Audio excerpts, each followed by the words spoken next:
संत गोरखनाथ वाणी के इस एपिसोड में आप सभी का स्वागत है। एक समय की बात है, माता पार्वती जी ने भगवान शिव से योग के रहस्य के बारे में जानने की इच्छा प्रकट की।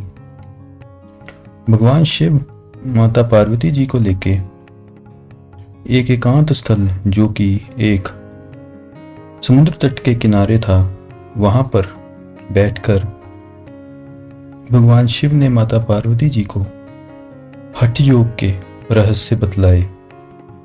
जब वह उनको ये सूत्र बतला रहे थे, उस समय मत्स्येंद्र नाथ जी मछली के रूप में समुद्र में से तैरकर उनके निकट आ गए और उन्होंने वह सूत्र सुन लिए।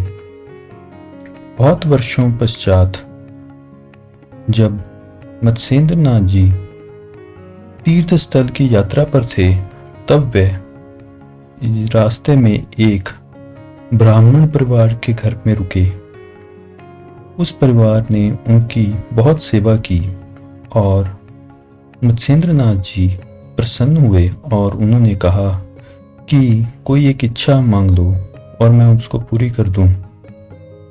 तो उस परिवार के एक जोड़े ने उनसे ये इच्छा मांगी कि वह संतान चाहते हैं। तो मत्स्येंद्र नाथ जी ने उनको एक विभूति दी और कहा कि इसे ग्रहण करने के पश्चात आपके घर में एक बहुत ही सुंदर बालक का जन्म होगा। जब वे वहां से चले गए तो उस ग्रह की जो स्त्री थी, जब वह विभूति ग्रहण करने लगी तो उसकी संगी साथियों ने कहा कि इस तरह की विभूति ग्रहण करना ठीक नहीं है, और उनकी बातों में आके उस स्त्री ने उस विभूति को दूर जाके कहीं फेंक दिया। करीब 12 वर्ष बाद जब मत्स्येंद्र नाथ जी उसी परिवार के ग्राम में पुनः गए तो उन्होंने जाके उस बालक के विषय में पूछा। तो जो उस घर की स्त्री थी उसने बतलाया कि कैसे उसने उस विभूति को उसकी सखी सहेलियों की बातों में आके कहीं दूर फेंक दिया था, और उस जगह का बतलाया जहां उसने वो विभूति को फेंका था। मत्स्येंद्र नाथ जी उसी जगह की ओर चल दिए जहां उसने विभूति फेंकी थी, और वहां पास जाके उन्होंने उसी जगह पे जाके एक बालक को आवाज लगाई, और इसी के पश्चात वहां पर एक बहुत ही सुंदर बालक उत्पन्न हो गया, और उसी बालक का नाम उन्होंने गोरखनाथ रखा। ये वही गोरखनाथ हैं जो आगे चल के बहुत ही भारत के महान संत हुए और उन्होंने नाथ परंपरा का उद्गम किया। एक दिन की बात है कि गुरु गोरखनाथ जी ध्यान मग्न थे और उनके पास एक निराश युवक पहुंचा जो कि जीवन से हताश हो चुका था। उसने गोरखनाथ जी से जाके पूछा कि वह जीवन से निराश हो चुका है और आत्महत्या करना चाहता है। यह सुनकर गोरखनाथ जी ने कहा कि अवश्य तुम्हें आत्महत्या कर ही लेनी चाहिए। तो यह उत्तर मिलकर वह युवक चौंका। उसने कहा कि मैं तो समझा था कि आप बहुत ही महान संत हैं और आप मुझे ये कहेंगे कि आत्महत्या तो एक बहुत बड़ा पाप है और मुझे ऐसा नहीं करना चाहिए, परंतु आप तो कह रहे हैं कि आत्महत्या कर ही लेनी चाहिए। इसके उत्तर में गोरखनाथ जी ने ये शब्द कहे, मरो वे जोगी मरो, मरो मरण है मीठा। कहते हैं गोरखनाथ जी कि हे जोगी, उस मृत्यु से गुजर जाओ जिस मृत्यु की मैं बात कर रहा हूं। वह मरना बहुत ही मीठा है, वह सामान्य मरना नहीं है। सामान्य मरने में शरीर ही छूटता है और जैसा चित्त है यहाँ पे, वैसा ही चित्त लेके हम आगे की यात्रा में चले जाते हैं। परंतु एक ऐसी मृत्यु भी है जो बहुत ही मीठी है। कहते हैं गोरखनाथ जी, तिस मरणी मरो जिस मरणी गोरख मरी दीठा। कहते हैं गोरखनाथ जी कि ऐसी मृत्यु से निकल जाओ, ऐसी मृत्यु से गुजर जाओ जिस मृत्यु से मैं स्वयं गुजरा हूँ, और उस मृत्यु से निकलकर मुझे दर्शन उपलब्ध हुआ है। वह कहते हैं कि एक ऐसी मृत्यु है जो कि जिसमें अहंकार भी मर जाता है, और जिसमें द्वैत मर जाता है, और जिसमें समय भी मर जाता है। उस मृत्यु की मैं बात कर रहा हूँ, उसी मृत्यु से गुजर जाओ। कहते हैं गोरखनाथ जी, बस्ती ना शून्य, शून्य ना बस्ती, अगम अगोचर ऐसा। कहते हैं कि जब ऐसी मृत्यु से तुम निकल जाते हो जिसमें तुम्हारा अहंकार, जिसमें तुम्हारा मैं भाव मर जाता है, उस मृत्यु के बाद ना तो आना होता है ना जाना होता है। सारा आवागमन जो है वो समाप्त हो जाता है और तुम्हारा होना मिट जाता है, और तब तुम्हें उपलब्ध होता है वह जो कि परमात्मा है।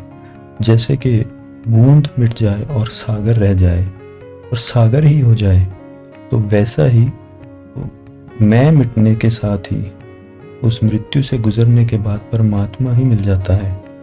कहते हैं कि वह परमात्मा कैसा है, बस्ती ना शून्य, शून्य ना बस्ती। कहते हैं कि परमात्मा जो है, कुछ लोगों का मानना है, जो आस्तिक लोग हैं वो कहते हैं कि परमात्मा है, और जो नास्तिक लोग हैं वो कहते हैं परमात्मा नहीं है। लेकिन वस्तुतः गोरखनाथ जी बतला रहे हैं कि परमात्मा है भी और नहीं भी, दोनों का एक साथ होना है, और परमात्मा पूर्ण है। और कुछ लोग कहते हैं परमात्मा शून्य है। लेकिन कहते हैं गोरखनाथ जी कि जो लोग पूर्ण कहते हैं वह भी अधूरे हैं, और जो लोग कहते हैं कि परमात्मा शून्य है वह भी अधूरे हैं। और असल में जो परमात्मा है वो पूर्ण और शून्य दोनों एक साथ ही है। और इससे कह रहे हैं कि परमात्मा जो है वो विरोधाभास है। और कहते हैं अगम अगोचर ऐसा, जो परमात्मा है वो अगम है, वो अगोचर है, और उसका कोई माप नहीं है, उसे मापा नहीं जा सकता, और वह इंद्रियों से भी परे है, ऐसा वो परमात्मा है। और कहते हैं गगन शिशर माही बालक बोले, ताका नाम दर होंगे कैसा। कहते हैं जब कोई उस मृत्यु से गुजर जाता है, जिसके गुजरने से केवल शरीर ही नहीं मिटता, परंतु जो उसका अहंकार है वह भी मिट जाता है, तो उसके बाद वह निर्विचार हो जाता है, निर्विषय हो जाता है, और फिर उसका मन है, जो चित्त है, वो विलीन हो जाता है। और उसी को कह रहे हैं कि गगन शर्माए बालक बोले। फिर तो उसके चित्त में उसका जो शिखर है, जो उसका मस्तिष्क है, वो बिल्कुल निर्विषय ही हो जाता है, निर्विचार हो जाता है। और फिर उसे एक ध्वनि सुनाई देती है, एक आवाज़ सुनाई देती है। कैसी आवाज़ सुनाई देती है? वो ऐसी ध्वनि है जैसे कि कोई एक निर्दोष बालक की ध्वनि हो। कहते हैं ताका नाम धरहु कैसा, कि कहते हैं कि उस ध्वनि का क्या नाम लूं मैं, उसका तो कोई नाम दिया ही नहीं जा सकता। कहने का भाव है कि जो परमात्मा है उसको बतलाया ही नहीं जा सकता शब्दों में। जैसे कोई गुड़ खा के मीठे का स्वाद बतलाने की कोशिश करे, उसे शब्दों में बयान नहीं किया जा सकता। इसी भाव से ये शब्द कह रहे हैं। आगे कहते हैं हसीबा खेलीबा दरिबा ध्यान। हसीबा खेलीबा दरिबा ध्यान, इससे गोरखनाथ जी कहना चाह रहे हैं कि उस मृत्यु से गुजरने के बाद जब अहंकार मिट जाता है, जब चित्त मिट जाता है, तब तो फिर जो जीवन है वो हंसी और खेल से भर जाता है। और अहनिसी कथिवा ब्रह्म ज्ञान, कहते हैं फिर ऐसा व्यक्ति जो भी बोलता है वही ब्रह्म ज्ञान है। उसका होना, उसका उठना, उसका बैठना, प्रत्येक चीज उसका ब्रह्म ज्ञान ही हो जाता है। कहते हैं हंसे शैले न करे मन भंग, दे नहीं चल सदा नाथ के संग। इसीलिए कहते हैं कि हे जोगी, अपने मन को भंग मत होने दो, अपने मन को निराश मत होने दो, परेशान मत हो, और कहते हैं कि सदा हंसने खेलने में समय व्यतीत करो। क्योंकि जो निराश रहते हैं, जो परेशान रहते हैं, वह परमात्मा को नहीं पा सकते, और जो हंसते खेलते रहते हैं वही ढंग है। उसी से तुम सदा अपने नाथ के साथ, सदा अपने परमात्मा के साथ अंग संग रह सकते हो। आगे कहते हैं अहनिसी मन लय उन्मन रहे, अहनिसी मन लय उन्मन रहे। कहते हैं कि उस परमात्मा के अंग संग रहने के लिए सदा उन्मन रहना है, उन्मन दशा में रहना है। परेशान निराश लोग जो हैं उनको परमात्मा नहीं मिलता। उन्मन रहने से, मन के पार रहने से, एक ऐसी अवस्था जो कि निर्विचार है, निर्विषय है, ऐसी अवस्था में सदा रहने से, हंसते खेलते रहने से ही जो परमात्मा है वो उपलब्ध रहता है। आगे कहते हैं छाड़े आशा रहे निराश, कहे ब्रह्म हूं ताका दास। कहते हैं गोरखनाथ जी के जो भी तुम आशा कर रहे हो उसको छोड़ दो और निराश हो जाओ।